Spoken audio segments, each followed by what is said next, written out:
Ошол эле мен балам дерсип келсем деле боло береби? Келбесең күнү менен түшүңө киреми. Эгер сиз органдарга арызданбай, президентке кайрылбай, блогерлерге жалынбай эле үй алууну кааласаңыз, анда эч экиленбей Golden House компаниясына келиңиз. Себеби Golden House'тан үй алсаңыз, курулуштун бүтүшүн саргайып күтпөйсүз, батирлеп жүрбөйсүз, сахар, давление, инфаркт болбойсуз. Ал бул деп акчасын санаганыңызча монтип бүтүрүп, дарбазасын коюп, суу, свет, газын улап, колуңузга документтин карматып коюшат. Golden House утурумдук пайдага эмес, түбөлүктүүлүккө умтулат.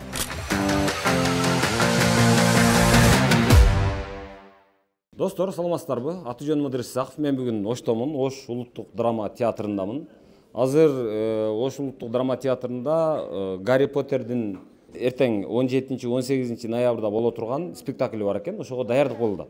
Анан даярдык абдан мындай жандуу экен. Азыр көрүп мен дагы аябай таң калдым. Анан ошодон улам сиздерге азыркы ушул драма театрлардын проблемалары нелер? Анан кандай, мисалы, замандын чакырыктары эмне? Азыркы булардын неге аракеттенип атат? Булардын азыркы потенциалы эмне? Ошону көргөзүп берейин деп атам. Мен оюмча сиздерге кызык болот. Кандайсыздар? Жакшы, рахмат. Даярдык болуп атат.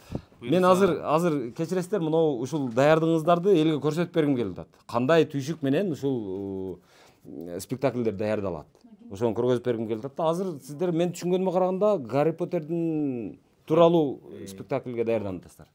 Биз буюрса мына бир айга чукулдап калды. Бул чыгарма башталганына. Ушу 3-4 күндүн ичинде элге тартуулайбыз деп ниеттенип атабыз. Ушу англиялык жазуучу Джо Роулингдин Гарри Поттер чыгармасы бул баардыгы билет, китептери бар, 8 томдон турган киносу бар. Айрыкча бул жаш балдар баары эле көргөн. Алар кызыгат деп ойлойбуз. Биз дагы ошол үчүн ушул чыгарманы даярдап атабыз буюрса.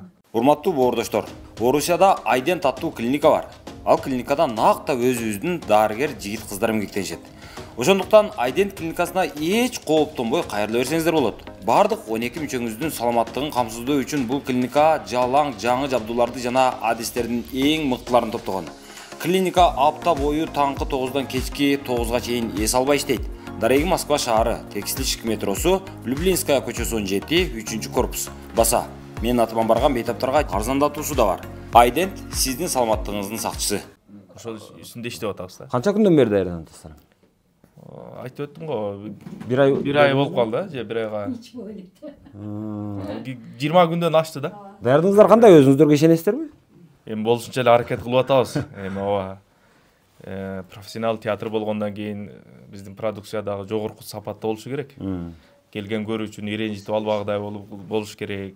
Болушунча аракет кылып, жогорку деңгээлде бир коюлумду тартуулаган аракет кылып атабыз. Ошондо азыр бул кандай десем, бул спектакльди азыр жаш балдарга арнап атасыздарбы же кеңири аудиторияга кандай болот?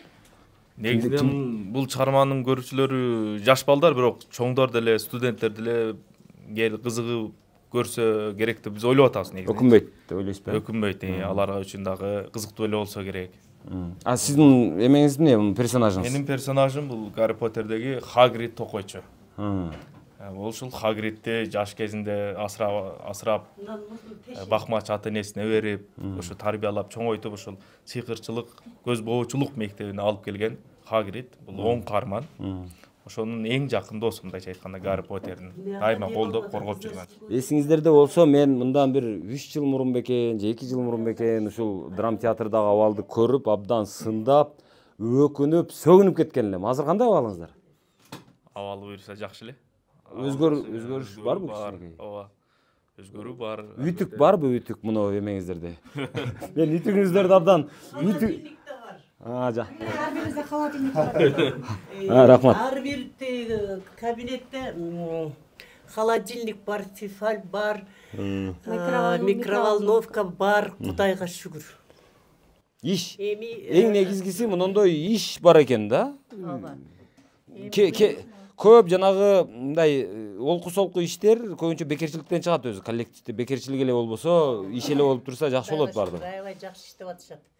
Биздин администрация, дирекция бардыгы. Мен билейин деген күнү келе ушундайбы?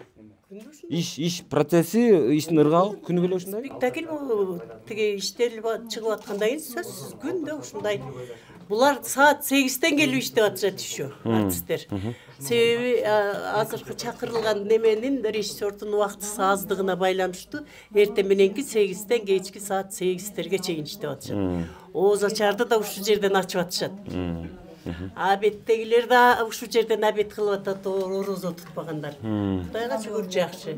Эми театрыбызды баягы чоңдор ремонт кылып беребиз деп обещать этишкен, ошол болуп калса капремонт биротоло. Андан да жакшы болот деп ойлойм. Рахмат. Бул каарман ким эжеке? Малфой. Ошол отрицательный Гарри Поттерга каршы. Терс каармандардын бири. Ооба. Черный лордтун ишенген адамы ошол Темный лордтун. Люциус Малфой деген. Эжеке сиз ким болуп иштейсиз? Режиссербү же кандай? Жок, мен бул жерде музыка бөлүм башчысымын. Гримге да катышасыз. Анан билесиңер да бизде айлык өтө аз. 0,5 ставка. Кичине азыр мүмкүнчүлүк болгондо жарым ставка ушул жерге келип барыбыз народный артист, заслуженный артисттердин баары ушу мен болуп ушинтип гримдейбиз. Убактыбыз ага бизге менин ишим ал тоскоол болбойт. Мен жумушум азыр музыкага чыгып кетем, музыка берем. Ага чейин ушул жерден жардам берип, гримдеди, каармандарды гримдешип, анан кийин үстүнө чыгып, оператор экөөбүз чогуу отуруп, музыка, спектакль өткөрөбүз. Бул спектакль аябай эмне десем, бул Гарри Поттер деген бул чыгарманы дүйнө жүзүнө баарына белгилүү. Анын 5 сериалы бар, 5 чоң тартылган. Муну бүт көрдү болуш керек. Мен ойлойм, бул спектакль менен биз жашынакай жаштарды, театрыбыздын жаш көрүүчүлөрүн ушул театрыбызга чакырабыз деген ойдобуз. Бул чоң спектакльди улуу режиссер, Казакстандын белгилүү режиссеру Бекболот Парманов коюп атат. Казакстандан келип коюп атат бул спектакльди. Ошон үчүн үмүтүбүз чоң, тилегибиз чоң. Кудай буйруса, бул спектакльдин өзүнүн көрүүчүлөрү болот, залыбыз толо көрүүчү болот деген чоң үмүтүбүз бар. Аныңыздар жакшы экен эжеке, бирок бир менде өзүмдө бир жеке балким субъективдүү бир оюм да. Мен дайыма ойлоном да, эмне үчүн биз баягы эле эски спектакльдерди көрө беребиз? Аны үчүн келип театрга азыр ушинтип мени жанагы урушарыңыздарды билем.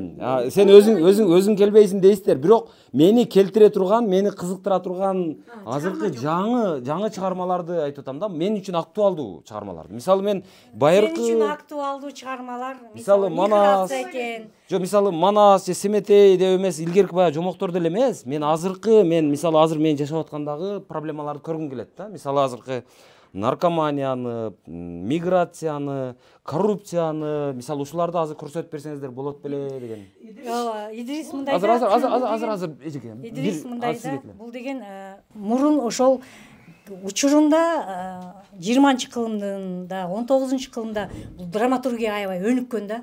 Бүт драматургтар ошол мезгилди, ошол коомду ушундай бир сонун чыгармалар жазылып калган. Мисалы Чехов деле, Король Лир деле мындай өтө чоң чыгармалар, азыр айтып аткан Ромео Джульетта деп атпайсыңбы? Ошондой чыгармалар ошол мезгил, ошол доорго туура келип жазылган чыгармалар. Эми биз ошол драматургияны коебуз да.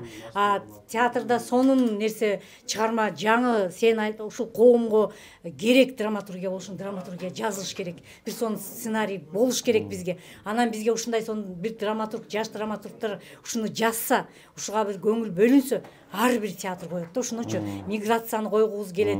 Ошол сен айтып аткан кыздардын сатылып кеткенин койгубуз келет. Коомду канча өзгөрүп, коррупцияны койгубуз келет. Негизи ушул азыркы мезгилде болуп аткан нерсени чагылдырылган чыгарма жазылса, ошого бир сценарий, драматургия болсо, сөзсүз коймокпуз. Сен бизге келмексиң да. То есть мен айтайын, азыр сиз айтканыңыз жана драматургтар, заманбап чыгармалар жазган драматургтар жок. Сценарий жок, ошонун айынан алар коюлбай атат да. Ошондой болуп атат. Эми болсо дагы мындай деңгээли начар. Деңгээли эми бирок кандай азсан да, анан кийин бул драматургия жазган драматургтар деле эмес кеп. Драматургия алган режиссердун өзүнүн көз карашы болот. өзү постановканы башкача кылып коет, башкача кылып өзгөртөт да. Бул кээде режиссерге да таандык болуп калат да. Ошон Жок, үчүн макул болсун. Болгону мен аны ким аткарат, ким жанагы өзгөртөт, ким жанагы башкасын башка өзгөртөт, мен аны билбейм, ага вникать этким келбейт. Мен болгону ошол проблемаларды азыр ооба, мен көргүм келет да, ошо сахнада, мисалы мен өзүмдү көргүм келет. Азыркы мисалы айтышыбыз керек да, мисалы чындап эле, мисалы могу журналистикадагы коррупция, мынау чиновниктердин арасындагы коррупция, соттордогу коррупция, дагы кайсы мисалы медицинадагы коррупция, кыскасы бүт эле азыр коррупцияга батып эле калбадык. Ошол мисалы коррупциянын айынан келип чыккан трагедияларды көргүм келет да, анан бир монологдорду уккум келет эле да. Азыркы биздин жаңы каармандардын негизинде Сен аны бизге кайрылбай, сен деген драматургторго кайрылышың керек. Каякталар, кимдер алар? Жазуучулар, драматургтар Бишкекке бар, ошол жерден жазуучулар союзуна кир, ошол жерге барып сура, драматургтар кимдер бар, жаза аласыңарбы ушундай проблемадагы тиги немени материалдарды. Драма театрдагы артисттер ачка отурат экен деп, мындай. Ошолордон сура. Алар канчалык жазып берсе, биз коюп койгонго, ойногонго биз даярбыз. Мисалы жана миграция боюнча мындан канча жыл мурун Жеңишгүл Өзбекованын Тозок деген спектаклин койгонбуз. Койгонубузда ошол как раз кыздарды алып кетип, алып кетип сатуу боюнча болчу. Мына театрдын алдында 10 күн эл батпай, чоң терезелер сынып, мындай чыккан спектакль болчу. Андан бери тиги биз жакшы андай жазган эч кимди көрө элекпиз чындыгы. Вот, мен ушуну уккум келип атат. Мен көрүп атасызбы мына? Ошондой азыркы заманбап өзүнүн азыркы проблемаларды чагылдырсаңыздар, демек анчлаг болот экен. Болот. Анан мага окшогон баягы азыркы эски спектакльдерди жээригендер, чаңгандар дагы келет экен, туурабы? Именно ошону элге жеткирип, элди чакыруучу рекламировать эте турган адамдардын бири мына журналисттер, силер, блогерлер. Жо, туура, бирок мен эмнени реклама кылам? Мен маселе мен ошону айтып атам. Мен азыр заманбап бир проблема болсо, заманбап проблемаларды чагылдырган спектакльдер болсо, мен ошого чакырайын деп атам элди. Өзүм дагы келейин деп атам. Ошону көрөйүн деп атам. Ошол жок болуп атпайбы? Ошол аны жазган драматург жок болуп атат. Эми түшүндүм эжеке. Бирок эми азыр мындай да, ошол мына драматургтар, анан жазуучулар, азыр жазуучулар союзу деп телевизордон түшпөгөн кишилер азыр ушул чакырыктарды көрүш керек деп ойлойм. Ушуга маани бериш керек. Азыркы биздин проблемаларыбыз бар да. Азыр эми бир жагынан эми жакшы дүйнөлүк мындай чыгармаларды ушинтип костюмдарын жасап, азыр аракет кылып даярданып спектаклине коюп атышыптыр. Бирок биздин өзүбүздүн турмуш калып кетеби? Биз өзүбүздүн 7 миллион эл бар, 7 миллион элдин окаты бар, турмушу бар, трагедиясы бар, кубанычы бар, кайгысы бар дегенде алардын эмесин көрүшүбүз керек да, кимдир бирөө көргөзүш керек да. Мен ушинтип эле ойлойм.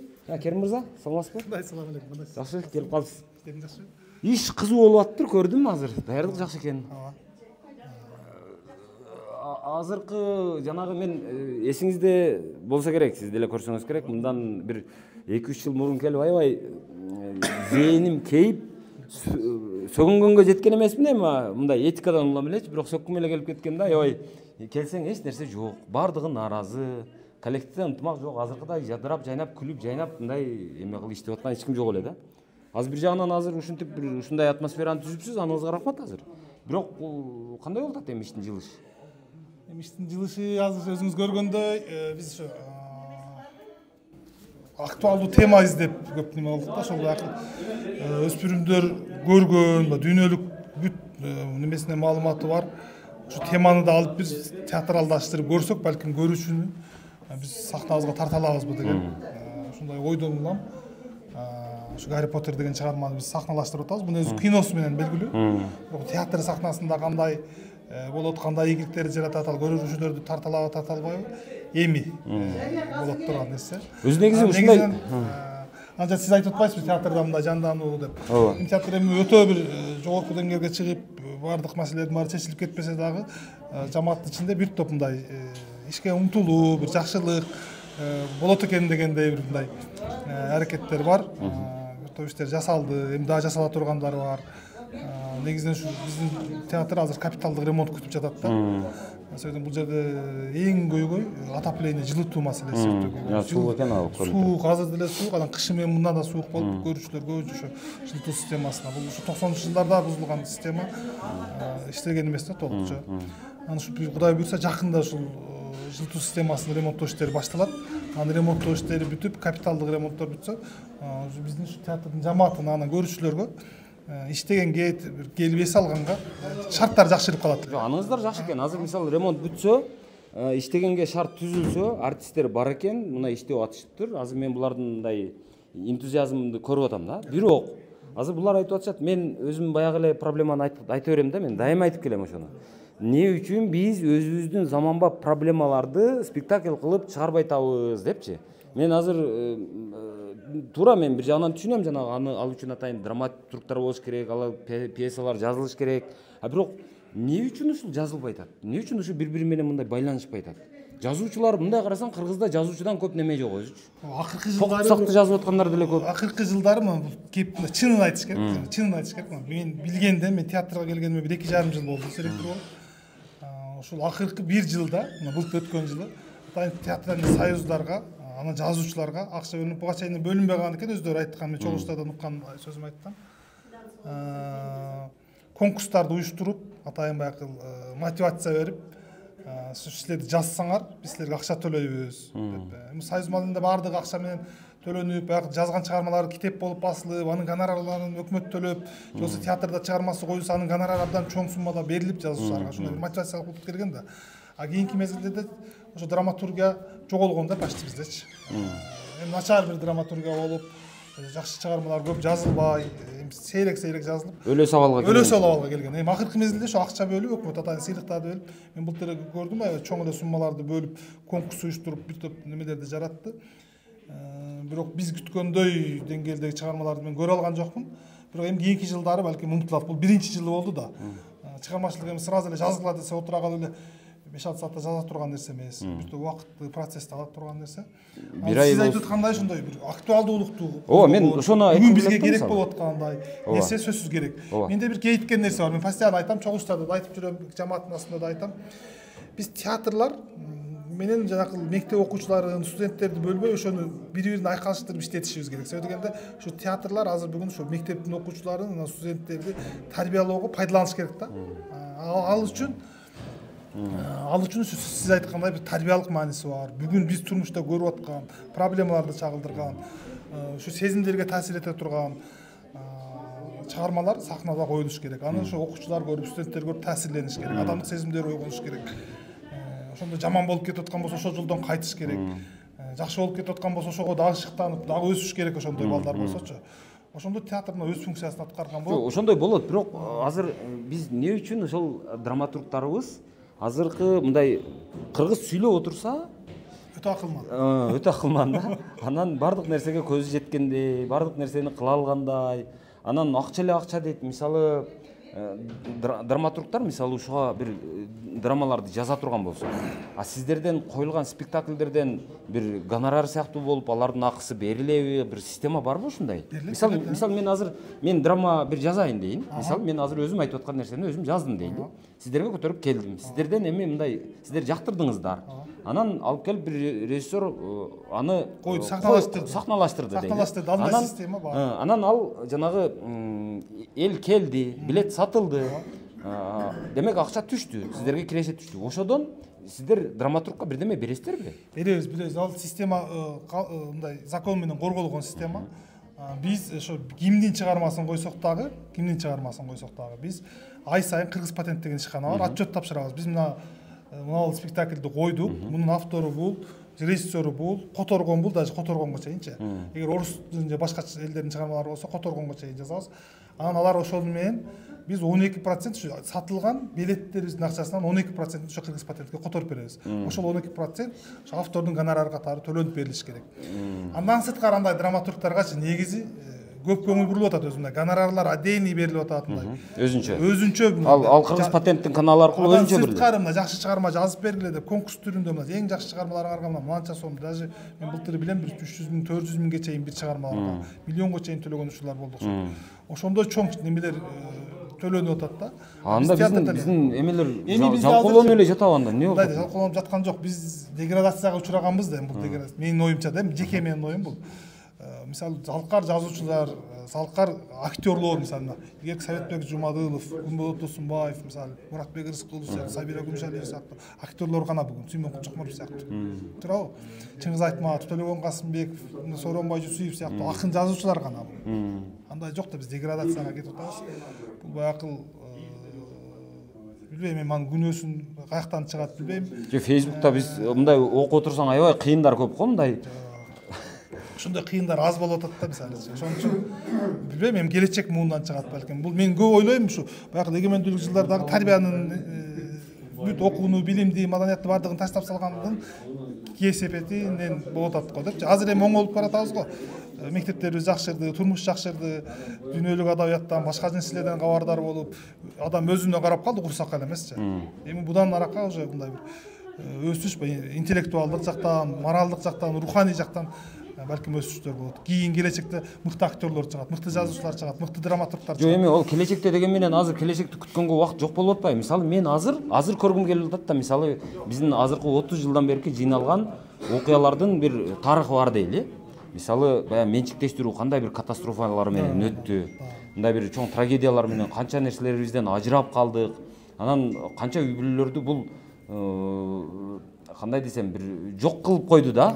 Анан мисалы ору сыркоолор жөнүндө, ошол мындай коррупция жөнүндө, азыркы миграциянын кесепеттери жөнүндө мисалы ошолорду бүгүн көргөн турмуш жөнүндө театр сахнасынан эмнеге жокту деген суроо болуп атат. Ошону мисалы азыр мен ошол кандай десем драматургдардан сурагым келет. Силер эмне кылып отурасыңар депчи.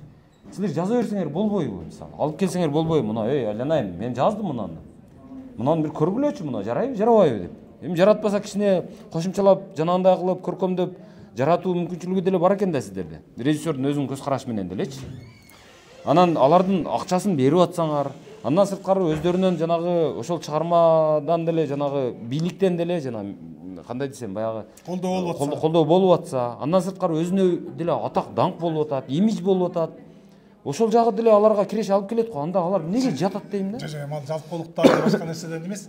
Ал ошонун деңгээлинде жазала тургандай бир адамдардын аздыгынан болсот го дейм, менчи жоктугунан болсот го дейм. Мен азыр сизди эле кыйнап атам, мен качан жаралат деп эле, бирок эми ал жаралыш керек дейм баары бир. Жаралыш керек. Менин оюм деле ошондой чыгармалар коюлса, көрөрман кызыкса, мисалы көрөрман менен театр бөлөк болбосо да, бир ампулада болсо, бири-бирин түшүнсө, ошондон анда көрүүчү келет эле, театр жандуу өнүгөт эле да.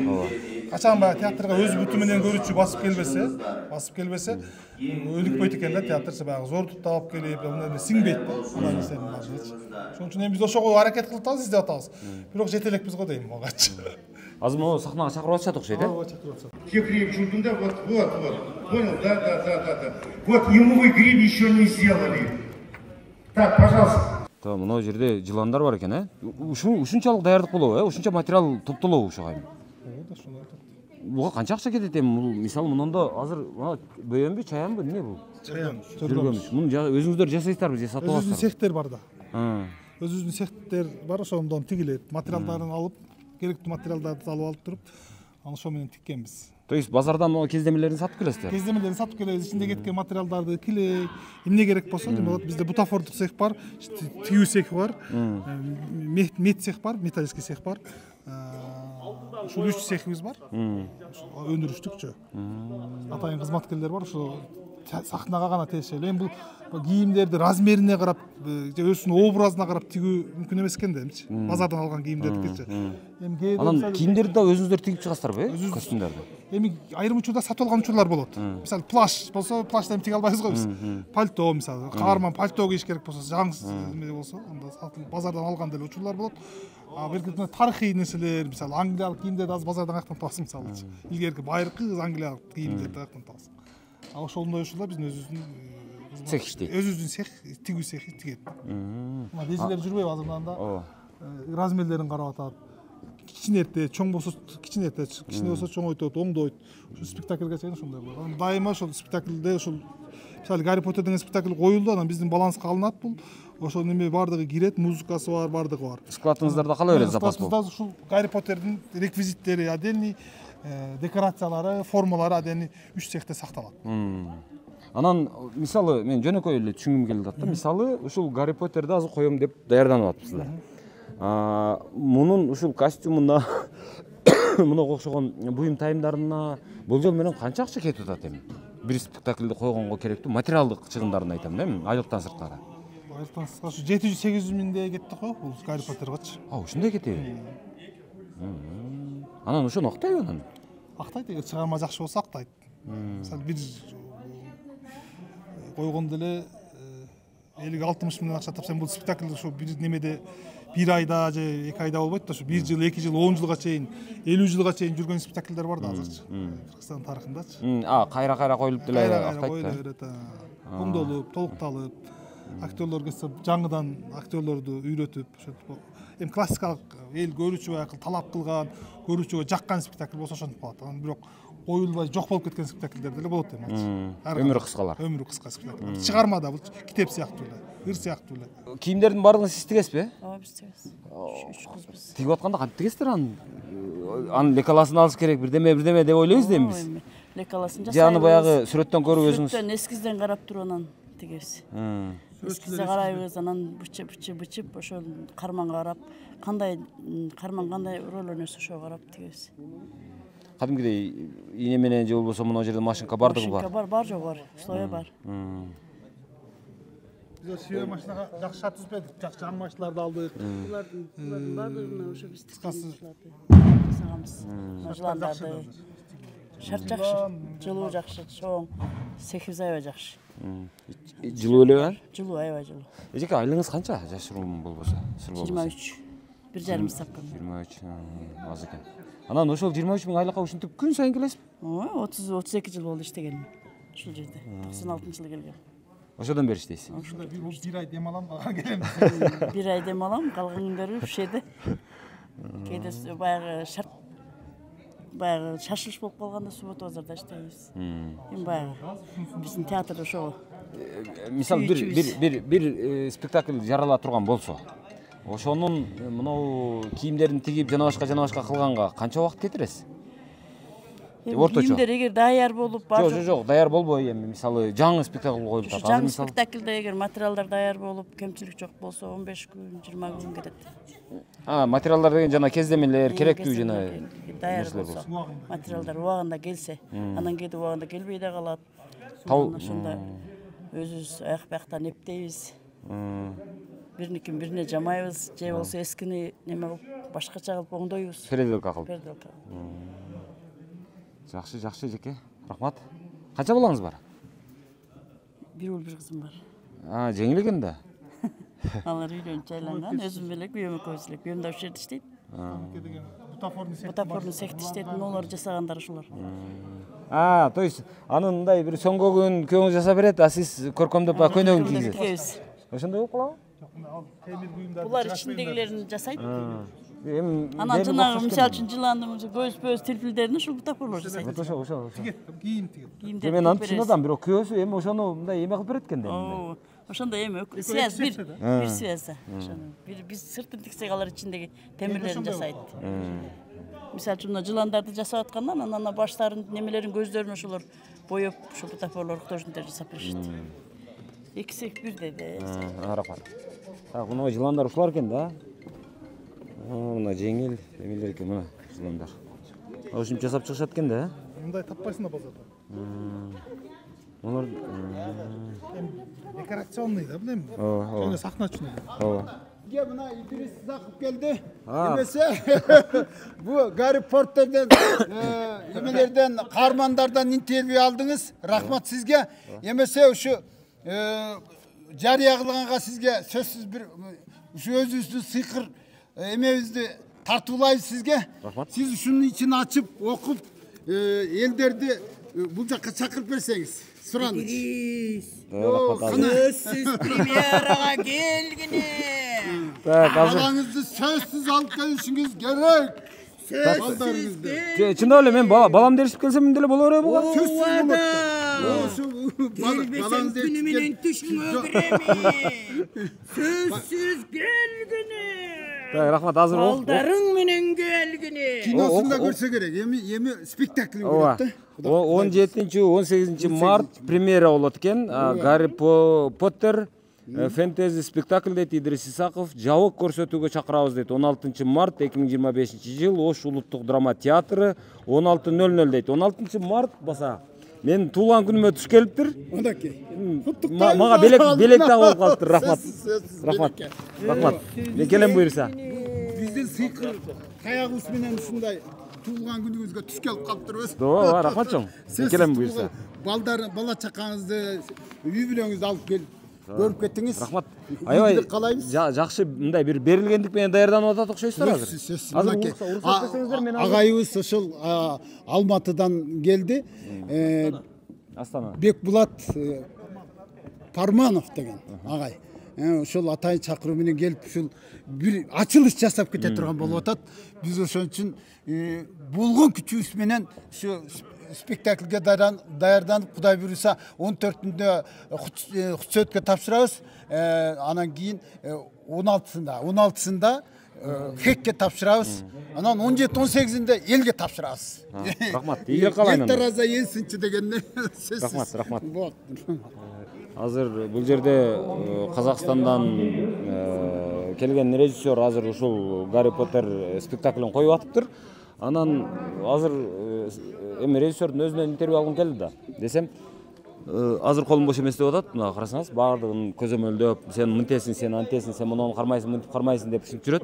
Эми бир жагынан жакшы болчу. Себеби адам мындай занят болуп атса, адам иш менен алек болуп аткан болсо, эмне үчүн иш айтып беришибиз керек, эмне үчүн жол табышыбыз керек.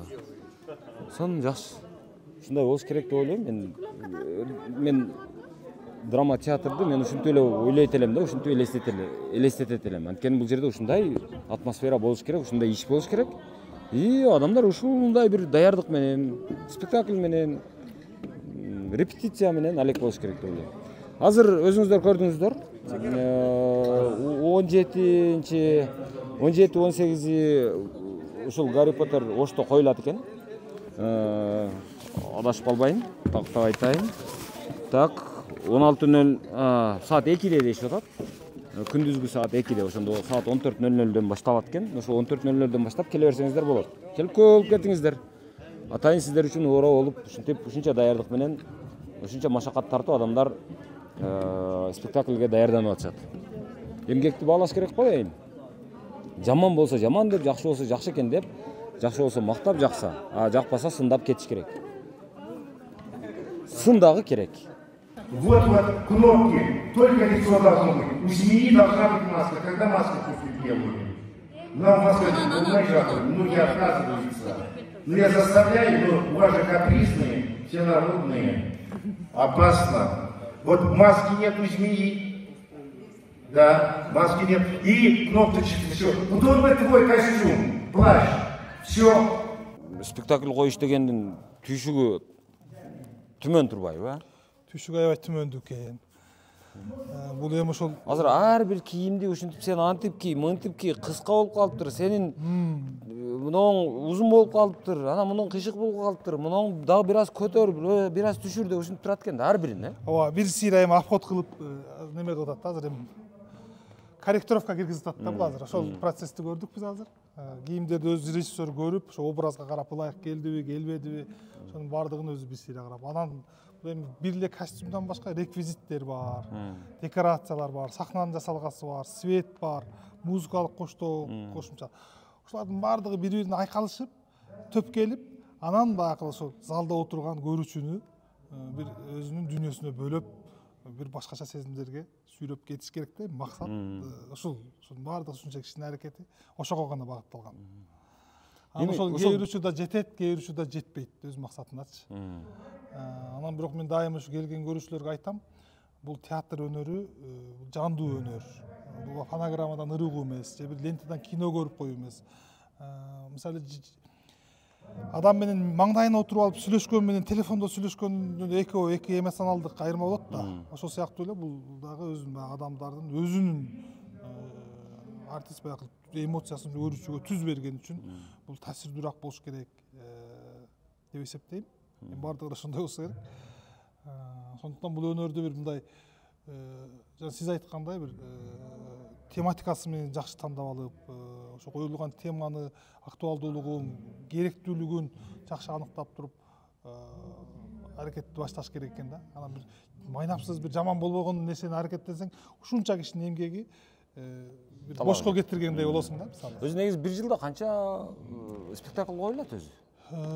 Эми биз былтыр 4 спектакль койдук. Өзү жакшылап иштеп 5, 6, 7 ге чейин эгер турпасы көп болсо спектакль койгон чоң театрлардын мүмкүнчүлүгү жетет. Сиздерде ошондой мүмкүнчүлүк барбы өзү негизи, эгерде ошол баягы даяр сценарий болсо, даяр бир темалар боло турган болсо? Бар. Эми бул режиссердун иштөө стилинен да карайт. Кээ жай иштеген режиссерлор болот экен, тез иштеген режиссерлор болот экен, тынымсыз иштеген, керектилер биз азыраак иштеп көп эс алып ошондой. Эми ар кандай адамго ошого карап кээ бирде 1 айда чыккан спектакльдер болот, 2 ай, 3 айга чейин созулуп кеткен спектакльдер болот. Ошол процесске карайт. Эми ошондо мен экономикалык жагына дагы жаман кызыгам да ушул нерсени. Биз эми азыр канча адам иштейт театрда? 140. 140 адам иштейт. 140 адам иштеп, мисалы 1 ай, 2 ай даярданып ушинтип, анан миллионго жакын акча кетирип, жанагы костюм тиги буларын сатып алып, анан кийин билет сатып, анан киреше көрүшүңүздөр керек экен да. Ошондо өзүн өзү актайбы, актабайбы? Эми кээ өзүн өзү актаган спектакльдер бар, актабаган спектакльдер бар.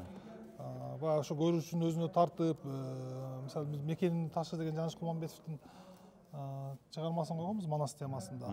Чындап эле студенттерди мындай кайдыгер калтырбай, албак мекенчилдикке үндөгөн, мекендин баркын түшүнүш керек деген тема козголгон. Баары бир эмоционалдык жакшы таасир этти. Ошол спектакль өзүнө бүттүп актайын деп келген процесске жакындап калды да. Кээ чыгармалар ошо аз коюлат, аз коюлган чыгармалар балким узак убакытта актайт. Бул өтө, эгерде бизнестин тили менен айтканда, бул өтө жанагы кандай десем, өтө узак убакытта өзүн актай турган, актабай калуу мүмкүнчүлүгү өтө, тоокелчилиги чоң. Эми азыр кинодо эле тартып атышпайбы? Кино тартып атышат, жеке немедечи. Эми кинону тоокел кылып тартып атышат. Ошол сыяктуу эле да. Жакшы чыгарма болсо актап калып атат. Жаман коюлуп калып, неме болбосо ал кино прокаттан алынып тез эле. Ошо менен өзүнү актабай банкрот болуп атышат. Мен ушуну айтам да, мисалы азыр жаш балдар кинолорду тартып атышат. Алар мисалы билбейм каяктан таап атышат, ал баягы сценарист каяктан таап атышат. Алар баягы текстин жазган, мисалы бир чыгарманын негизинде жазылат го, же алар өздөрү жаза коюп атышабы? Мисалы аларга караганда, ошол жаш балдарга караганда, балким сиздерде тажрыйба, эме көрөк, балким өзүңүздөр эле ортого туруп, ортолошуп кем мындай бир ушул темада спектакль жаза коелу деген сыяктуу кылып эле жазса эмне болот? Мисалы кечеги эмсик ойун, азыркы пирамидаларды, финансылык пирамидаларды деле бир тема кылып, ошонун айынан канча да мисалы давлениеси көтөрүлүп өлүп атат, үй бүлөдө канча уруш талаштар болуп атат. Мисалы миграцияда жүргөн баласы апасынын акчаны которуп отурса, апасы келип туруп эмсик оюнга акчаны берип койсо, анан баланын бир 5-6 жылдык эмгеги талаага кетип калып атат да. Мисалы ал трагедия да. Мисалы ошону мындай түшүндүрүп, бир драмалаштырып, ушинтип сахналаштырып алып келсек болобу эле деген ой да. Эми мен кайра эле ушуну айттым, бирок элге ушуну түшүндүрүш керекпи дейм да. Эми мындай театрда мындай классикалык спектакльдер, анан кассалык спектакльдер болуп экиге бөлүнөт экен. Мисалы кээде классикалык спектакльдарга дүйнөлүк адабияттын немелеринен фестивалдар өтүп турат, мисалычы. Бизде эле эмес, международный, эл аралык, мисалы Казакстанда фестивалдар, Өзбекстанда фестивал, театралдар аралык фестивалдар. Ошол үч өлкө биригип алып фестиваль, Россияда, Түркияда, жана башка өлкөлөрүндө барып, биздин театрлардан деле барып орун алып келген ушулар болуп атпайбы? Анан эми ошол баягы кассовый спектакльдар баягы түз эле прямой немесинде, терең ою жок, адамзаттык булуу темаларды козгогон эмес, быт деп коебуз. Ошондой темаларды жалаң ошондойлор менен толтуруп салганга болбойт деген бир театрда норма бар да. То есть прикладной эмелер көп боло бербейт. Көп боло бербейт деп. Бирок мен ушунун колдоочусумун, кассовый спектакльдер баягы ошо залда отурган көрүүчүгө ошол спектакль баары бир эми албетте мындай искусствонун Жок, ал нерсе бардыгында эле бар да, бардык тармакта бар да. Мисалы журналистикада мындай максаты бар да, искусствонунчу. Биз көрүүчүнү же угуучуну биз бийик немеге тарбиялашыбыз керек. Бийик табитке тарбиялашыбыз керек, бийиктикке тарбиялашыбыз керек. Биз алдын деңгээлине түшпөшүбүз керек деген сөздөр айтылып атпайбы?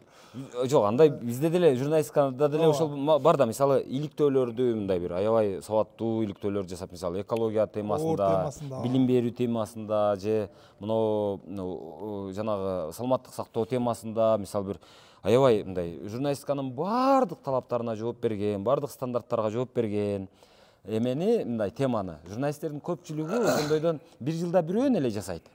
Жасап аны ар түрдүү конкурстарга көтөрүп бара берет, анан ал конкурстардан жана сыйлыктарды алат, сүрөткө түшөт, бир чөйрөгө таанылат, анысы жакшы. Визитка катарычы мындай эме.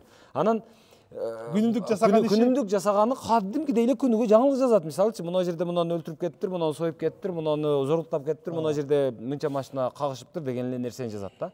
То есть сиздерде деле болжолду ушундай болуш керек дейм да. Мисалы сиз айтып аткан баягы күнүмдүк нерсе. Ооба, күнүмдүк нерсе өзүнчө, кассалык өзүнчө, себеби ал сиздер өзүңүздөрдү бага турган, акча таба турган. Анан кийин имидж катары барып, мисалы, тойго кие турган көйнөк сыяктуу, мисалы, көрүнүп барып, мындай эл аралык эмелерге сунуштап коюп, коюп, сактап коюп, аны фестивалдарга апарып турат. Ошондой болуш керек. Ошондой болуш керек эле. Мен деле ушул ойдомун. Азыр бирок ага эмне тоскоолдук болуп атат дейм да, кайра элечи, ошо драматургтун жетишпегендиги элеби? Мен эми кайра сурап атам, бирок жок, эми драматургтун жетишпегендиги. Же драма ошо чыгармалардын жоктугу. Жок, буга чейин жазылган жана тойго кие турган көйнөктү атпайсызбы? Баягы классикалык чыгармаларды койгонго эми буга чейин жазылып коюлган чыгармалар бар даярчы. Ооба, жок, азыркы четинен алып койсоң болот. Сиз айткандай коммерциялык. Коммерциялыкка ушул темага биздин театрлардын батыл киришип кетпегендиги, ошондой бир астананы аттап нар өтпөгөндүгүнөн болуп атат го дейм менчи. Бирок практикалап аткан театрлар бар. Ушун практикалап аткан театрлар бар. Биз баягы кээде баягы өзүбүздү өтө эле жогору коюп, биз бытка түшпөйбүз дегендей бир мамиле билбейм. Мен деле театрал эмесмин да, мен деле 2 жыл театрга келген адаммын. Жок, азыр эми бир жагынан мода болуп атпайбы? Азыр мисалы маданият тармагына мисалы экономист алып келип коюп атышат, жетекчи кылып, себеби менеджер депчи. Анан азыр сиз деле ошол логика менен келген жетекчисиз да мындай алганда. Анан ошол жагынан алганда сиз баягы коммерциялык сиз келип эле буларга кошулуп кетсеңиз. Ооба. Баягы кээде баягы эмелер болот го, мисалы тиги жигитке же мына кызга мисалы тетиги кыз жагабы десең, жок, ал жакпайт. Бул паланчанын кызы жагабы? Жок, жакпайт. Мунуну эле албайсыңбы десе, жок, албайм. Деп ошентип жүрүп анан такыр анан кийин баягы аялсыз калат го, мисалы бир. Тандаган сазга жолугат деп. Ошондой болуп калбайбы деген да. Жок, андай эмес, бирок ошондой жандуу аракет кылыш керек чындап элечи. Мен жана айттым го, жогоруда айттым, мен да кайра айттым. Биз ушул мына Гарри Поттерди коюп атабыз, бул ошого аракет. Ошондой жасаган каламга аракет. Бирок сиз айткандай да, ошол турмушта бүгүн биз кездешип аткан көйгөйлөрдү театр сахнасынан сөзсүз чалдырыш керек. Жана биз бир эл артистибиз айтты, Гүлжамал Абдыкадырова деген. Биз Тозок деген спектакльди койгондо эл батпай калган. Эл баягы өзүнүн каалаган нерсеси театрдан тапкан да.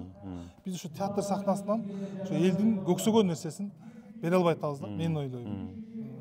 Изденип атабыз, билбейм, балким табабыз. Мен ушу урматтуу мына драматургтар, жазуучу деп эле баягы көкүрөк кагаздар, мен ачык эле сайлайынчы сиздергечи мындай орой формада элечи. Мына мисалы жөнөкөй эле тема. Мисалы айдоочу, ошол жаман айдоочу деп коелу. Ошол жаман айдоочу ошол адыраңдап айдап атып бир үй бүлөнү талкалайт. Мисалы мас болуп айдайт, же болбосо эрежелерди көзгө илбей айдайт. Ошонун айынан баягы бирөө менен кагышат дагы бир жакшынакай бир үй бүлөнү, же болбосо бир таланттуу бир баланы уруп кетет. Эртең Кыргызстанга бир пайдасы тие турган, же бир Кыргызстандын бир эмесин көтөрө турган, жүгүн көтөрө турган баланы машинасы менен тепсеп кетип өлтүрүп коет да, мисалы. Ошондой учурлар болуп эле атпайбы? Анан ошого окшогон эле бир эле окуяны, бир эле эпизодду аябай драмалаштырып, трагедиялаштырып, монологдорун келтирип, Анан ошол бир эпизод деле мындай бир окуяны эле ошонун айланасында ошону байытып эле мындай бир чыгарма жазса болот да, булар коет да ошонучу. Ал ошондон анан баягы жаштарга бир тарбия болот да, мисалы жанагы мисалы машинаны туура эмес айдоо, эрежелерди көзгө илбөө, арак ичип алып айдоо дегенге окшогон нерселерди кесепети кандай болот? Анын кесепети канча адамга тиет, канча адамга бир трагедия болот. Ошого окшогон нерселерди мынтип акыра барып берки өзү түрмөгө түшөт. Ошого окшогон нерселерди деле драмалаштырып чыгарсак болот го дейм да мен. Анан мисалы же болбосо мисалы дайыма мугалимге пара берип жүрүп окуу жайды бүткөн студент эртең адис болот. Ал адис болгондо адис болобу, болбойбу? Сөздүн толук маанисинде. Анан эртең ал адис болбой, чийки адис болуп, анан эртең колуна бир функция тийгенде, же бир мисалы медик болгондо ал медик болбой эле ал касап болуп калып атпайбы? Ошонун айынан канча трагедиялар жаралып атат. Мисалы ал деле бир эпизод, бир тема. Эмне үчүн ошону чыгарбашыбыз керек дейм да. Эмне үчүн ошону жазбашыбыз керек? Эмне үчүн аны көрсөтпөшүбүз керек? Ошондой нерселерди мындай бир чыгарма кылып жаратпайлыбы дейм да. Мен чакырып таштайт элем ушуга. Эми жазуучумун деп эле эски бир өткөн эмени эки уруунун урушун жазып, же болбосо бир кандай десем, анан бир кызыктай эле бирдемелер жазып коебуз да кээдечи. Азыр мисалы биздин айылда дагы ушундай болуп атат. Биздин айылда бир киши азыр айылдын санжырасын жазып атат. Анан паланчадан паланча төрөлгөн, пустанчадан пустанча төрөлгөн деп биздин айылдагылардын карасаң баардыгы заслуженный экен, ушундай улуу адамдар экен. Жөнөкөйү жок. А бирок айылыбыз өнүгүп кеткен эмес. Килтеге мондай китеп чыгардык. Ал китептен көрүп бизге эмне керек эле ошого окшогон бир драмалар бир бүтүндөй биздин айылга эле актуалдуу эмес, бүтүндөй элге, бүтүндөй Кыргызстанга, бүтүндөй өлкөгө мындай бир пайдасы тие турган, өлкөнү өзгөртө турган, өлкөдөгү адамдардын оюн өзгөртө турган, көз карашын байыта турган чыгармалар болуш керек эле да. А жок, биздикилер ошол мисалы Ноокаттан чыккан атактуулар деген китеп чыгып атат азыр мисалычы. Же болбосо биздин айылдан чыккан адамдар. Ал кимге керек эртең? Мен билбейм. Мен муну угуп алып азыр биздин айылдыктар таарынышы мүмкүн. А бирок негизинен алганда, фундаменталдык көз караштан алганда, ушуга окшогон нерселер болуш керек да, баягы мындай бир чоң темаларды көтөрүп бүтүндөй Кыргызстанды. Анан өзүбүздү көрсөтүп бере турган темалар болуш керек эле да. Ошон үчүн жазуучуларга чакырык. Сиздер иштеңиздер, бирдеме бериңиздер мунуларга. Артисттер карап отурат азыр сиздерди.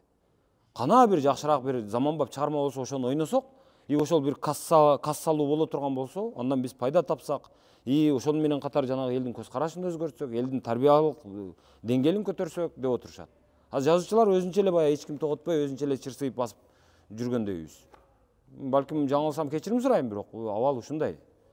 Баарыбыз эле саясатчыбыз, баарыбыз эле кыйынбыз, баарыбыз эле жанагы адилетсиздиктерди мындай оозекке отуруп алып, баягы кухняда, бир ашканада, бир жерде чайханада, баняда отуруп сүйлөсөк, эми том коробуз. А бирок кана чыгарма жок да.